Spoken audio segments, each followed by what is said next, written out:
The morning light filtered through the blinds of my childhood bedroom, casting golden stripes across the worn carpet. I stood in front of the mirror, my fingers fumbling with the navy blue tie I had watched a dozen YouTube videos to learn how to knot properly. The suit I wore was not expensive, just a simple charcoal gray from a discount store, but I had saved for 3 months from my warehouse job to afford it. Today was the most important interview of my life at Morrison & Associates Real Estate, and my hands would not stop shaking. For years I had dreamed of escaping the monotony of loading trucks and stacking boxes, and this was finally my chance. Then I heard my father's heavy footsteps in the hallway and the air shifted. I had no idea that morning would be the last time I would ever call that house home.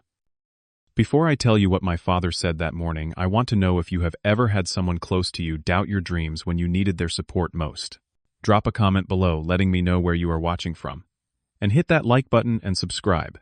Because what happened next in my story changed absolutely everything about my life and taught me lessons I carry to this day. My bedroom door swung open without a knock. Frank, my father, stood in the doorway with a coffee mug in one hand, the smell of cigarettes clinging to his work shirt. He looked at me in that suit, and instead of pride or encouragement, his face twisted into something between amusement and contempt. "You really think they are going to hire someone like you?" His voice carried that familiar edge of disappointment I had heard my entire life. He stepped into my room, uninvited, listing off reasons why I would fail. No college degree, just some classes from community college, no experience in real estate, no connections. "You are going to embarrass yourself, Armando. Just stay at the warehouse. At least you are good at lifting boxes." Each word landed like a physical blow, but I forced myself to keep adjusting my tie in the mirror, refusing to give him the satisfaction of seeing me break. From the kitchen doorway, I could see my mother Patricia standing there wiping her hands on a dish towel. She heard every word, but said nothing in my defense, her eyes cast downward, the way they always were, when Frank spoke. My older brother Dylan sat on the living room couch watching television, and when our father finished his speech, Dylan laughed. "Dad is right, bro. Real estate, that is for people with connections. People like us do not get those kinds of jobs." The casual cruelty in his voice stung worse than my father's harsh words, because Dylan and I had once been close when we were kids. I felt something crack inside my chest, but I swallowed hard and grabbed my leather briefcase, an old one I had found at a thrift store and polished until it looked almost new. This was not the first time Frank had torn me down. Growing up in that house meant learning to expect nothing but criticism. When I brought home straight A grades in middle school, he glanced at my report card and said, "Grades do not pay bills," before tossing it on the kitchen table. When I made the junior varsity basketball team and later varsity, I would scan the bleachers during games, hoping to see him just once, but he never came. He called it a waste of time. Frank had worked as a mechanic his whole life, running a small auto repair shop, and he wanted me to follow in his footsteps, to work with my hands and never reach for anything more. When I told him at age 19 that I wanted to study real estate and sales, he laughed so hard he had to sit down.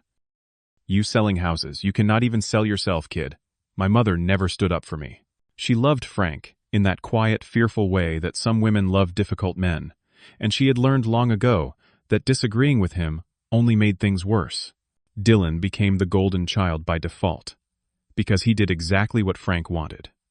He dropped out of school at 17 and started working at the shop, and suddenly he could do no wrong in our father's eyes. Every small success Dylan had was celebrated while my accomplishments were invisible. I felt like a stranger in my own family, the one who did not belong because I wanted something different. That feeling fueled me through 2 years of community college classes at night while I worked full-time during the day. I saved every possible $8 ramen noodles for dinner most nights, and studied real estate market trends on my breaks at the warehouse. I picked up my briefcase and walked toward the door. Frank called after me from the kitchen. "Do not come back here crying when they reject you. I warned you, Armando." I stopped with my hand on the doorknob and turned to look at him one last time. The morning sun behind me threw my shadow long across the floor. "I will not be back. Not like this." Something in my voice must have sounded different because Patricia looked up sharply, worry flashing across her face, though she still said nothing. Dylan smirked from the couch. "See you tonight, loser." I stepped outside into the bright June morning, pulling the door shut behind me with a quiet click that felt louder than a slam. The walk to my car, a battered 2003 Honda Civic with a dent in the passenger door, felt surreal. Every step away from that house lifted a weight I had not realized I was carrying. I slid into the driver's seat, set my briefcase carefully on the passenger side, and sat there for a moment, with my hands on the steering wheel. My reflection in the rearview mirror showed someone I barely recognized, someone in a suit with determination burning in his eyes despite the hurt. "I will show them," I whispered to myself. "I will show everyone." Then I started the engine and drove toward downtown, toward Morrison and Associates Real Estate, toward a future I had built entirely in my imagination but was desperate to make real. The office building where Morrison and Associates occupied the 14th and 15th floors was all glass and steel, reflecting the morning sky. I had driven past it 100 times, always craning my neck to look up, wondering what it would be like to work in a place like that. Now I was walking through the revolving doors into a lobby with marble floors and a security desk. My stomach churned as I rode the elevator up, watching the numbers climb. The receptionist directed me to a conference room where I waited, my palms sweating, reviewing in my mind everything I had practiced. Miss Lauren Hayes walked in precisely on time. She was about 50 years old, with sharp eyes and silver hair pulled back in a neat bun, wearing a gray pantsuit that probably cost more than my entire wardrobe. She shook my hand with a firm grip and gestured for me to sit. For the next 45 minutes, she asked me questions about real estate markets, about how I would handle difficult clients, about my long-term goals. My hands trembled slightly as I answered, but I spoke from the heart. I told her about my passion for real estate, how I had spent countless hours studying market trends and reading books about negotiation and sales psychology. I admitted I had no formal experience, but emphasized I was hungry to learn and willing to work harder than anyone else she might hire. I was honest about coming from a working-class background, about how this opportunity meant everything to me. Miss Hayes leaned back in her chair and studied me for a long moment. "Armando, I see something in you. Most of the people I interview have fancy degrees and polished resumes, but they do not have what you have." She paused, and I held my breath. "Welcome to the team. You start Monday." The words did not register immediately. I sat there blinking, certain I had misheard. She smiled, stood up, and extended her hand again. I jumped to my feet and shook it, probably too enthusiastically, and thanked her about 5 times before I managed to leave her office with some dignity intact. Out on the street, I wanted to call someone to share this incredible news. My first instinct was to call home to tell my father I had gotten the job, to hear him admit he was wrong.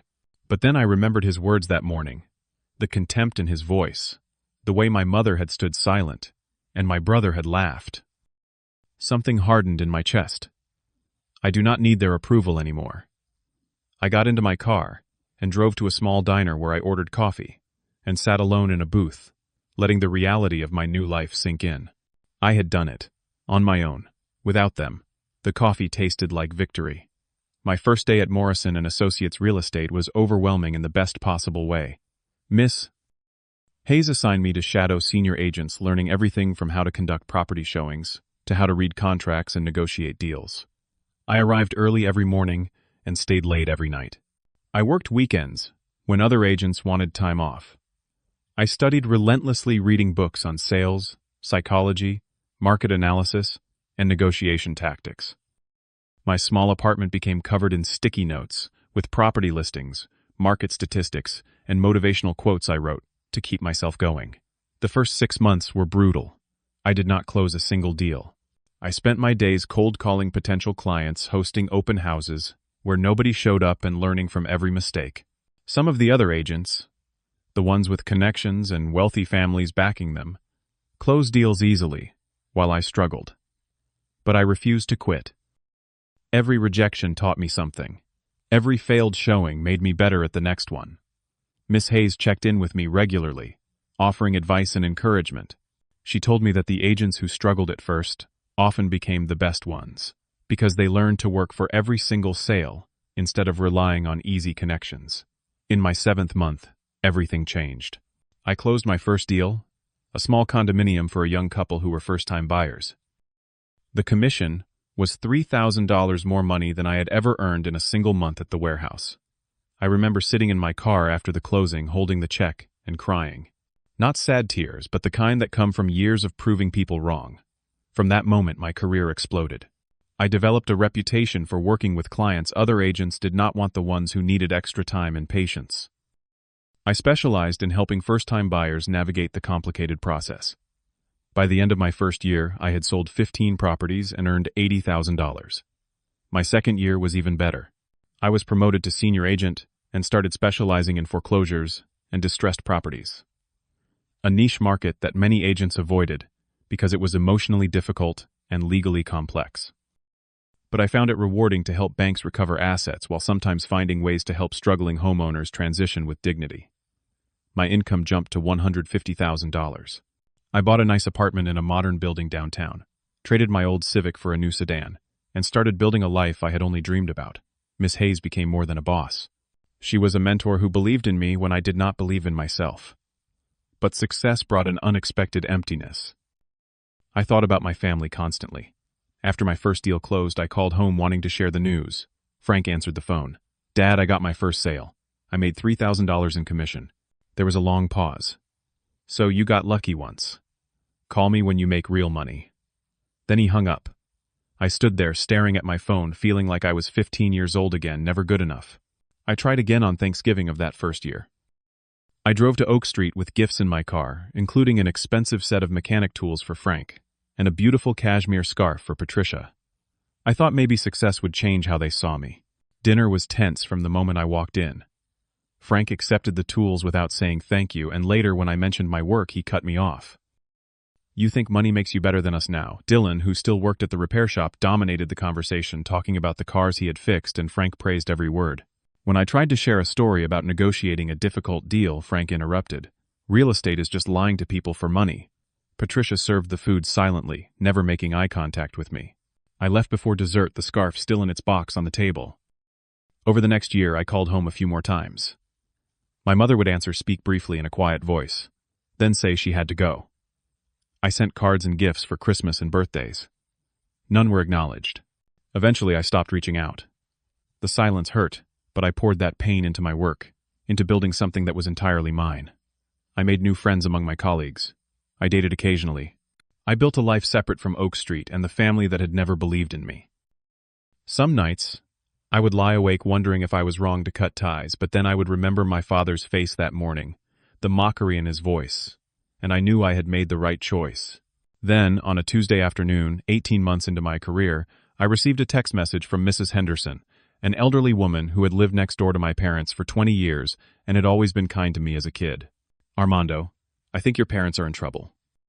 They have not paid the mortgage in months. There is a notice on the door." My blood went cold. I immediately called home. Patricia answered on the 5th ring, her voice tired and strained. "Mom, what is going on?" Mrs. Henderson says there is a foreclosure notice. "We are fine. Do not worry about us." "Mom, let me help. You need to tell me what is happening." The line went dead. I called back repeatedly, but no one answered. For the next few weeks, I was distracted at work, worrying about my family, but also furious that they had not reached out when they clearly needed help. Pride. That damn pride that ran through my father's veins like blood. I thought about driving to the house, but convinced myself they would just slam the door in my face like always. Then Miss Hayes called me into her office one morning and handed me a new file. Foreclosure case. Pretty straightforward. The family missed 9 months of payments. Bank has completed the legal process. We need to take possession and prepare it for resale. I opened the file and saw the address. 332 Oak Street. My childhood home. My parents' house. I sat frozen, staring at the address, my heart pounding so hard I thought Miss Hayes could hear it. The file contained everything. Loan documents showing Frank and Patricia had refinanced 5 years ago, during a rough patch, taking on a larger mortgage. Payment history showing they had made every payment on time until 9 months ago when they suddenly stopped. Bank notices, warnings, legal proceedings. It was all there in black and white. My parents were losing their home, and I was the agent assigned to take it from them. The irony was so bitter, I almost laughed. Of all the foreclosures in the city, this one landed on my desk. Miss Hayes noticed my expression. "Armando, what is wrong?" I cleared my throat. "This is my parents' house." Silence filled the office. I sat in Miss Hayes' office for what felt like hours, but was probably only minutes, the file open on my lap. My parents' names printed on official documents. My mind raced through 1,000 emotions at once. Shock that this was happening. Anger that they had not asked for help. Sadness for what this represented. And underneath it all, a dark part of me that whispered, "They deserve this for how they treated you." I hated that thought the moment it appeared, but I could not deny it was there. Miss Hayes leaned forward, her voice gentle. "Can I handle this case differently?" I asked, my voice barely steady. "It is your family," she said. "I understand the conflict, But the law is the law, Armando. The bank owns the property now. They want possession. She paused, watching me carefully. However, you have 48 hours before we proceed with the eviction process.